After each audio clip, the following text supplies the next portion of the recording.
Tolong. Siapa saja di situ. Tolong. Saya di sini. Tolong. Saya butuh pertolongan. Tolong. Berhenti. Jangan pergi. Tolong. Jangan pergi. Tolong. Tolong.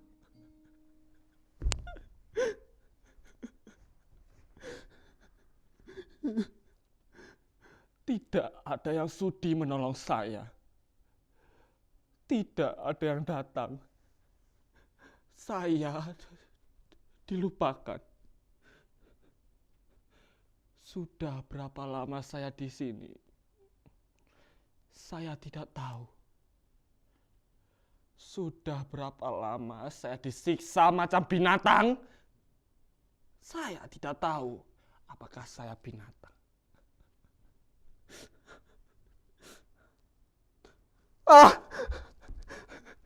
Apa salah saya? Bukan saya. Saya bukan pencuri, Tuhan. Saya tidak pernah mencuri.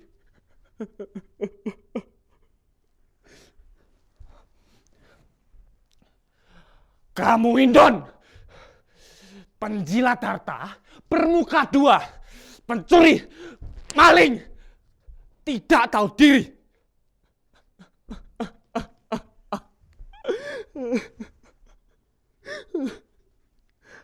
Apa salah saya?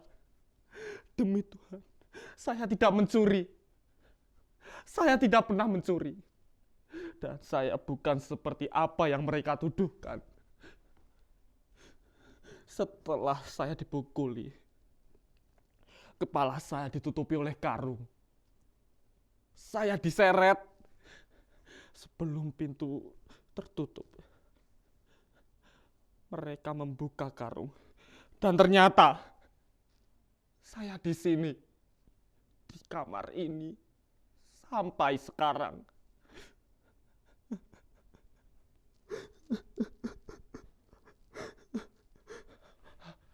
Mudasir, kau Mudasir. Mudasir, bagaimana caranya kau bisa masuk kamar ini?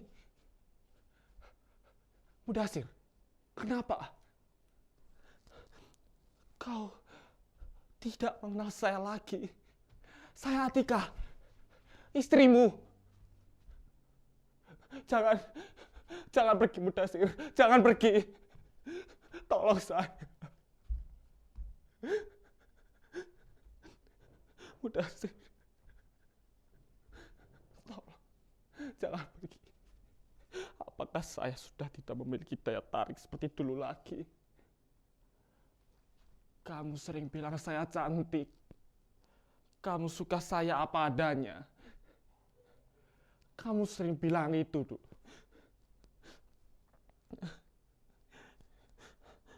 Saya tahu. Mungkin karena penyiksaan ini, wajah saya sudah tidak secantik dulu lagi. Kalau di sini ada cermin, mungkin saya bisa melihat wajah saya sekarang.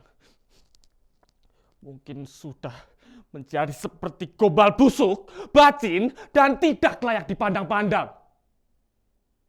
Tapi, Mudasir, kamu menikahi saya dengan lahir batin, kan? Kamu tidak hanya menikahi wajah saya, kan? Kalau kamu benar di sini, tolong bantu aku.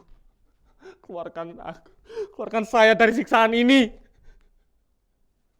Agar kita bisa pulang kampung dan hidup damai di sana.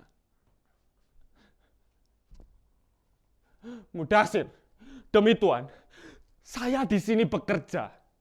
Saya mendapat upah dari bekerja. Tidak, saya bukan pemalas. Saya bangun subuh, membersihkan rumah, menyapu, mengepel, dan mengelapi semua perabotan yang ada di rumah ini. Dan saya mencuci menyetrika, memasak, dan mengurusi taman. Itu saya lakukan sendiri. Saya sendiri di rumah ini. Di rumah yang sebesar ini. Pada itu, bulan ke-13, majikan lelaki datang menemui saya. Nampak mabuk dia. Waktu itu sekitar pukul berapa ya? Pukul 11. Ya, pukul 11. Nyonya majikan dan anak-anak menginap di rumah luar kota.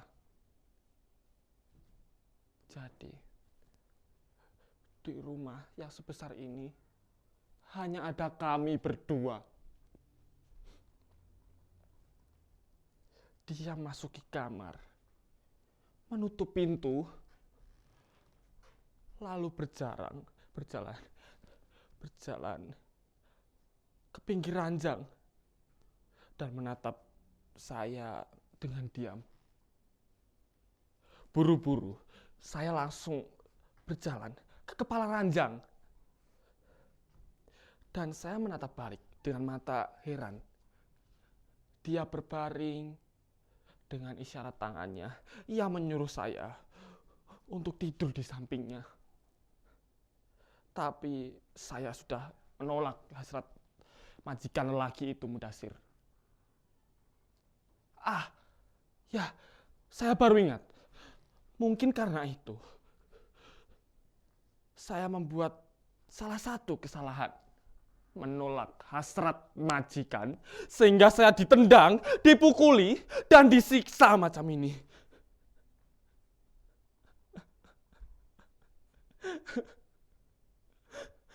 Mudasir, kenapa kau tidak percaya pada cerita saya? Mudasir,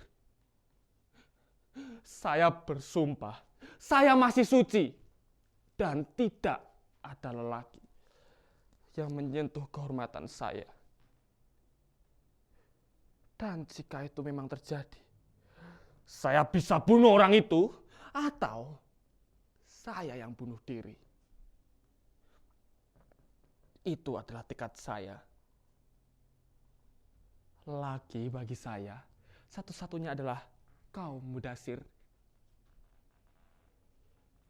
Saya sesuci Dewi Sinta, dan kau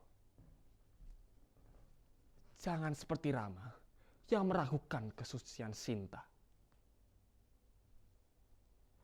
Sampai kapanpun saya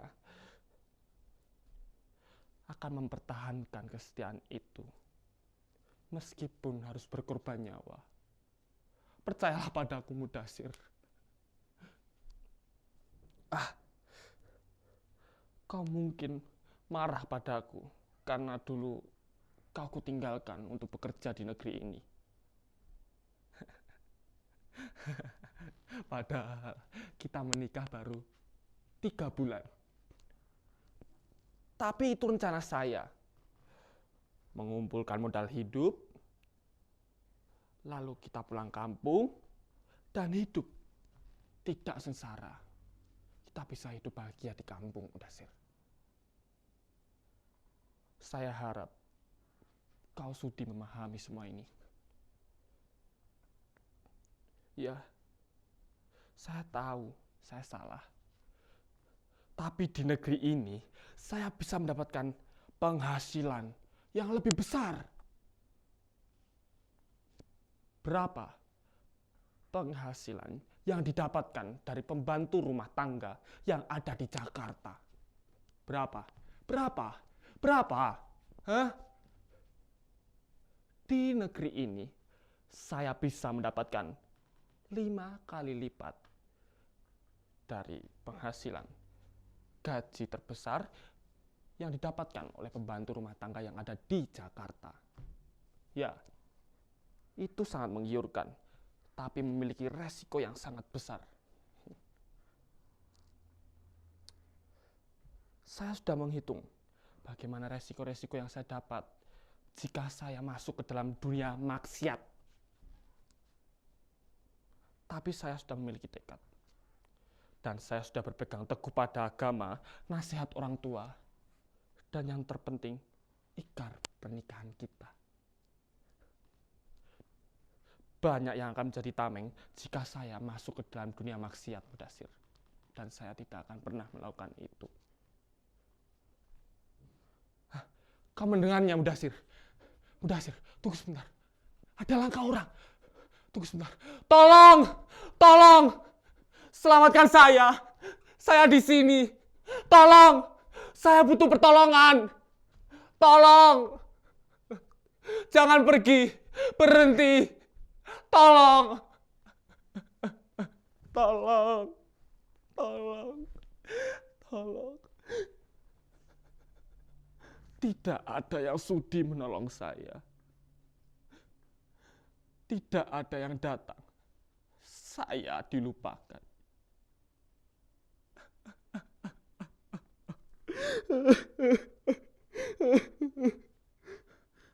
Mudasir, Mudasir, kau di mana? Mudasir, Mudasir. Mudasir juga pergi. Saya di sini sendiri dan tidak punya siapa-siapa lagi. Apakah saya bisa bertahan di sini?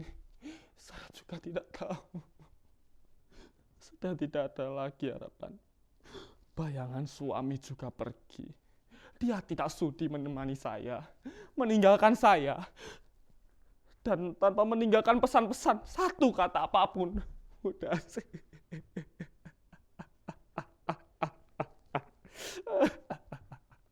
Mudasir, Mudasir. Saya rela mati jika saya harus mati. Tapi orang lain harus tahu akan siksaan yang saya alami di sini. Saya butuh penjelasan atas kesalahan saya dan mereka wajib menjelaskan atas siksaan yang sudah diberikan pada saya. Manusia dilahirkan dengan derajat yang sama.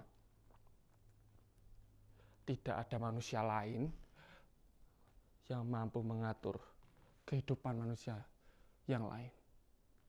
Hanya Tuhan yang Maha Esa yang mampu mengatur nasib kita.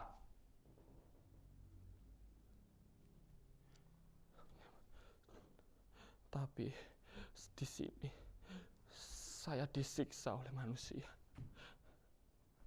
Saya ditendang, saya dipukuli.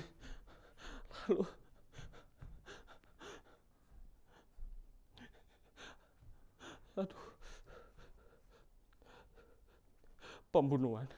pembunuhan yang saya alami ini bukan pembunuhan badan, tetapi pembunuhan mental.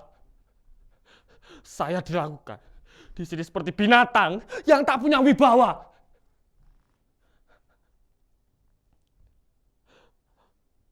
Kita dilakukan itu, disiksa seperti binatang, agar kita kehilangan percayaan diri.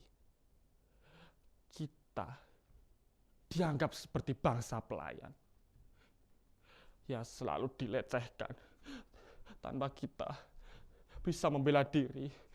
Kita digunakan sebagai bahan tertawaan. Kita sering dihapus dari peta dunia. Tapi kita tidak pernah merasakannya. Tolong! Tolong!